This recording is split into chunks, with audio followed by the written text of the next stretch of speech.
The S-400 is unanimously stated to be one of the most capable surface-to-air missile systems in the world. So how would the US beat it? First and most important, a scenario in which one F-35 goes up against one S-400 is unrealistic.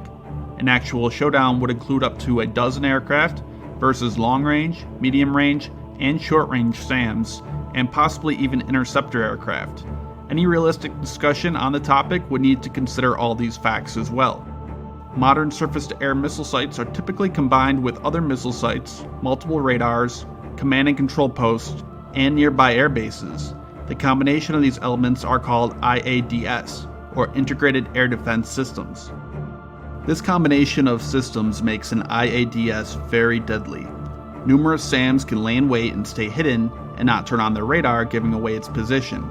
Meanwhile, any other radar in the network can send it targeting information, which it can then use to shoot down the threat without the aircraft even knowing it's there until it is too late. The best way to defeat a SAM system is to simply avoid it altogether. However, SAM systems are typically placed strategically to defend high-value targets that enemies would be likely to attack. There are three basic ways to eliminate an IADS. You can destroy the command post. These, although are typically located deeper in the enemy territory and are usually very heavily defended. You can destroy the radars and sensors. Taking out these will blind the system, rendering it useless. Or you can destroy each of the weapon systems. However, there are typically several launchers, making it more difficult. Flying straight in against the S-400 would be suicide. There are numerous tactics used to defeat air defense networks. There are anti-radiation missiles which home in on radars, rendering the sight blind. There is radar jamming, the use of decoys, which appear on the radar screen as aircraft to confuse and saturate the SAM, using UAVs, which can operate more aggressively without the risk of losing a pilot and expensive aircraft, and terrain masking, which is flying close to the ground to avoid radar detection. Russia has a vast integrated air defense system spread across the country, with approximately 45 battalions of the new S-400 system, dozens of S-300s, and other various shorter-range SAMs. The S-400 is a very long-range surface-to-air missile system. It is the latest upgraded to the S-300 missile family, using a new radar and a new missile, the 40N6, which has a range of up to 400 kilometers.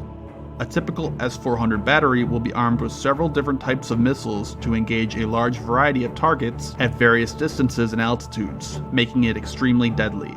It is designed specifically to deal with stealth, radar jamming, and low-flying threats. The longer-range 40N6 missile is designed to shoot down higher-altitude aircraft with lower maneuverability, like the E-3 Sentry, the E-8 Joint Stars, and the RC-135 Rivet Joint. It would be difficult for this missile to be able to destroy a more agile fighter aircraft, even less likely for a stealth aircraft from such a distance. That job falls to the 9M96 and the 48N6 missiles. They have a range from about 100 to 200 kilometers and are extremely maneuverable. The 9M96 missile, for example, can sustain a 20G turn and is able to engage aircraft and cruise missiles as low as only 5 meters above the ground. The F-35 currently does not have any dedicated radar jamming capability and cannot yet carry anti-radiation missiles. An upgraded version of the HARM anti-radiation missile and the MALD-J, which is the radar jamming version of the MALD decoy, are planned to be designed to fit in the F-35 by the mid-2020s. For now, the F-35's only standoff ranged weapons are the JSOW and the Small Diameter Bomb, or SDB. Both are glide bombs, meaning that their range depends on the altitude at which the aircraft is flying. If the F-35 flies at an altitude of 10,000 meters, it can launch these missiles at a range of about 100 to 125 kilometers. The SDB is great because it is small, therefore more can be carried. A single F-35 can carry 8 SDBs, compared to only 2 JSOWs. The F-35 does not have the stealth needed to sneak past undetected, so they will have to attack. An attack on the S-400 would involve up to a dozen aircraft, with EA-18 Growlers armed with jamming pods and anti-radiation missiles, and F-35s armed with SDBs and decoys. They would fly in low under the radar to avoid detection for as long as possible. The decoys would be fired in an attempt to get the enemy radars to turn on and give away their position. These radar sites would then be attacked with SDBs from the F-35s and HARM anti-radiation missiles from the EA-18s. This scenario would likely result in the destruction of the air defense sites, but would undoubtedly come at a high cost. Flying low to the ground will reduce detection time, but this means the F-35s will need to get in close to launch their bombs. This puts the aircraft well within range of the formidable S-400 and vulnerable to smaller, shorter range SAMs. The US could expect to lose several aircraft in such an engagement.